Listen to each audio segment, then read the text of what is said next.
नमस्कार किसान भाइयों, मैं तोमर माफ सभी का एक बार फिर से अपने YouTube चैनल टेक्निकल किसान में आपका स्वागत करता हूं। जैसा कि किसान भाइयों आप ये देख सकते हैं कि हमारा पिछले वर्ष का वीडियो है जो मैंने अफीम की खेती की थी उसका वीडियो। तो किसान भाइयों इसमें पिछले साल मेरे खेत में 95 किलो दाना निकला हुआ था नेट। मैंने उसको तौला था और 77-78 किलो मैंने जो डोंडा होता है, जो घरिया होती है, मैंने अफीम विभाग में उसको घरिया दिया था। तो 78 किलो लमसम में हमारा घरिया निकला हुआ था। तो किसान भाई पिछले वर्ष काफ़ी अच्छा उत्पादन रहा हमारा, जो पोस्ता की खेती की थी।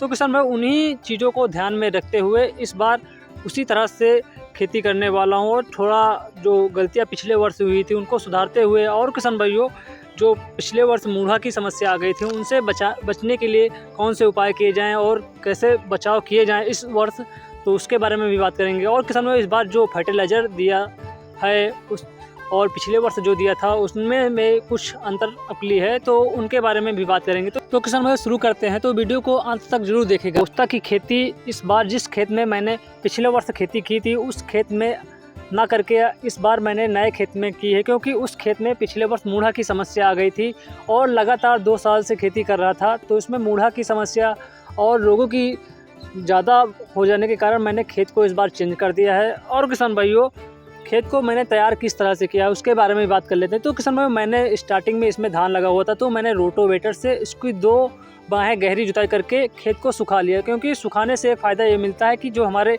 खरपतवार हैं खरपतवार ख़त्म हो जाते हैं और जो कीट होते हैं जो हमारी फसल को नुकसान करते हैं वो जो कीट होते हैं वो कीट भी ख़त्म हो जाते हैं। तो खेत को सुखा लेने के बाद में किसान भाई उसमें मैंने कंप्यूटर का रहा जो लेवल उसको खेत को एक समतल करा दिया, एक बराबर करा दिया है, और उसमें और अंत में मैंने उसको आधा अंगुल खेत को कंप्यूटर कराह से उसको हल्का ढालू बना दिया, क्योंकि सिंचाई करने में हमारा पोस्ता अक्सर गल जाता है पानी रुक जाने के कारण। इसलिए हल्का अगर ढालू रहेगा तो पानी नहीं रुकेगा और हमारा जो पोस्ता का पौधा है वो गलेगा नहीं।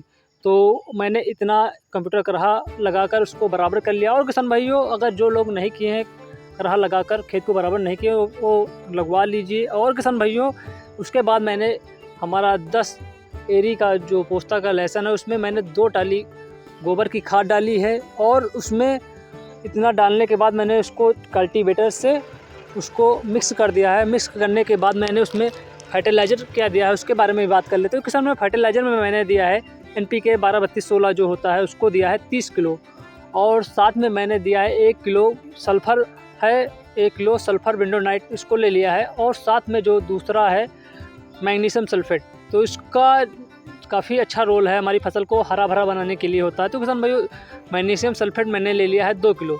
इतना चीज़ मिलाकर मैंने अपने खेत में बुआई कर दिया है और उसके बाद में मैंने कल्टीवेटर से उसको मिक्स कर दिया है। इतना करने के बाद मैंने अपने पोस्ता के खेत में क्यारियाँ बनाकर उसमें पानी लगा दिया, क्योंकि क्यारियाँ बनाने से एक फ़ायदा ये मिलता है कि हमारे खेत में पूरे खेत में बराबर पानी रहता है और हमारा खेत एक साथ में तैयार होता है। किसान भाइयों तो किसान भाइयों क्यारियाँ बनाकर आप पानी पूरे खेत में बराबर लगाएं, जिससे आपका खेत एक साथ में तैयार हो। कहीं कम लगा देंगे तो इससे हमारा आधा खेत पहले होगा और आधा खेत बाद में होगा, और ये हमारी पोस्ता की फसल अगर ये लेट हो गई और अगर तो बहुत नुकसान होगा। तो किसान भाइयों जो पोस्ता का खेत है आप देख सकते हैं कि मैंने पानी हल्का ज़्यादा लगाया है, और इस समय टेम्परेचर ज़्यादा होने के कारण मैंने पानी ज़्यादा लगाया भी है, क्योंकि इस समय टेम्परेचर है अगर आपने कम पानी लगाया खेत जल्दी हो गया तो इससे आपके पोस्ता आप बुआई तो कर देंगे, आपका जाम पौधा भी जाम आएगा, लेकिन जो इतना टेम्परेचर हो रहा है तो जो आपका पौधा है वो सूख जाएगा। तो इस समय हल्का ठंडी जब होने लगे तब पोस्ता की बुआई अच्छी मानी जाती है। तो किसान भाइयों हमारी सलाह ये रहेगी पूरे खेत में आप पानी बराबर लगाएं, जिससे आपका खेत एक ही समान में एक ही तरह से तैयार हो। तो किसान भाइयों आपको अगर ये वीडियो आपको अच्छा लगे तो वीडियो को लाइक कर दीजिएगा और चैनल को सब्सक्राइब कर लीजिएगा, क्योंकि किसान भाइयों यहाँ पोस्ता के स्टार्टिंग से लेकर अंत तक सारे वीडियो आपको मिलते रहेंगे। तो किसान भाइयों मिलते हैं नेक्स्ट वीडियो में किसी अच्छी जानकारी के साथ, तब तक के लिए धन्यवाद। नमस्कार किसान भाइयों।